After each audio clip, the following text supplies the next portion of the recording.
एकदम तुम्ही एवढ्या सगळ्या मोठ्या लोकांसमोर खरंय. जेव्हा परफॉर्म करायला उभे राहता तेव्हा ततबप होते, तेव्हा समजत आणि नाही direct lead होतात. डायरेक्ट लीड होती ती. आमचं फेसबुकवरती बोलणं झालं होतं आणि त्यावेळेला मला असं झालं की काच मला हे अप्रोच करतील. बरोबर आहे, श्रावण क्वीन झाली वगैरे सगळं ठीक आहे, पण हे फेकही असू शकतं.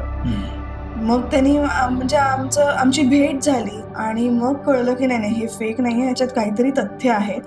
आणि मग त्यात चर्चा होऊन शेवटी ती फिल्म मला मिळाली. पण तेव्हा सुद्धा तेच अगेन एकदम तुम्ही एवढ्या सगळ्या मोठ्या लोकांसमोर जेव्हा परफॉर्म करायला उभे राहता तेव्हा ततबप होते, तेव्हा समजत नाही. डायरेक्ट लीड होती ती. बरं, त्याचं काही वर्कशॉप असं नव्हतं किंवा ते सुद्धा मी बँकेत असतानाच केली होती. सुट्टी काढून गेले होते शूटला मी.